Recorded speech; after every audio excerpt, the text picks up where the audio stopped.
पहली प्रतिक्रिया आपसे जानना चाहता हूं, जब ये इसकी संवैधानिकता को चुनौती आप लोगों ने दी थी और उसके बाद इतनी सारी चीजें हो गई, राज्य दर राज्य एसआईआर होते जा रहे हैं, लेकिन आज ये संवैधानिक घोषित कर दिया गया है। पहली प्रतिक्रिया आपकी।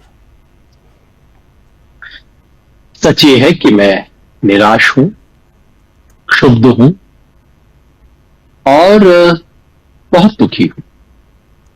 निराश इसलिए नहीं कि मैं अपेलेंट था, मेरा केस नहीं माना गया, वो तो हर कोई होता है, जिसके जो कोई कोर्ट कचहरी में जाए, केस आपके पक्ष में नहीं जाए तो निराश होना, थोड़ा सा गुस्सा होना स्वाभाविक है, ये कोई खास बड़ी बात नहीं होती। लेकिन अगर मैं दुखी हूं, क्षुब्ध हूं, तो इसलिए कि इस फैसले का असर जो पड़ेगा वो हमारे लोकतंत्र के लिए बहुत बुनियादी बदलाव का असर पड़ेगा इस पे।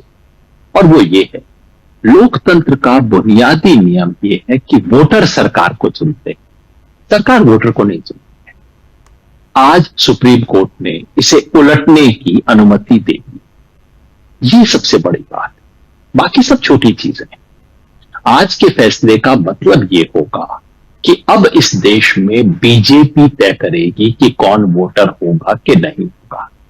जाहिर है सुप्रीम कोर्ट ने अपने फैसले में ऐसा नहीं कहा है, लेकिन अगर आप तीन चीजों को जोड़ लें, आज सुप्रीम कोर्ट का फैसला कहता है कि चुनाव आयोग मोटे तरीके से जिस मर्जी तरीके से एसआईआर करवा ले, इसमें कोई दिक्कत की बात नहीं।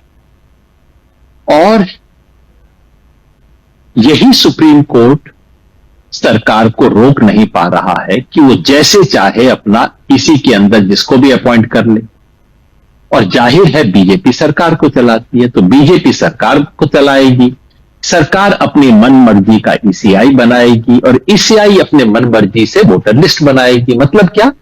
बीजेपी अपनी मन मर्जी से वोटर लिस्ट बनाएगी।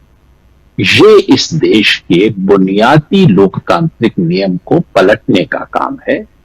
दुनिया के इतिहास में, मैं केवल भारत की बात नहीं कह रहा हूं जी, दुनिया के इतिहास में इतनी बड़ी डिसएनफ्रेंचाइजमेंट, लोगों को अपने लोकतांत्रिक वोट देने के अधिकार से वंचित करने का इतना बड़ा कर्म आज तक कभी नहीं हुआ है किसी भी देश में।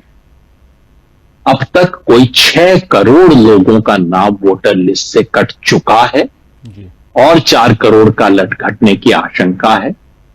10 करोड़ लोगों का नाम वोटर लिस्ट से हटाने के इस शर्मनाक काम पर आज सुप्रीम कोर्ट ने कानूनी होने की मोहर लगा दी।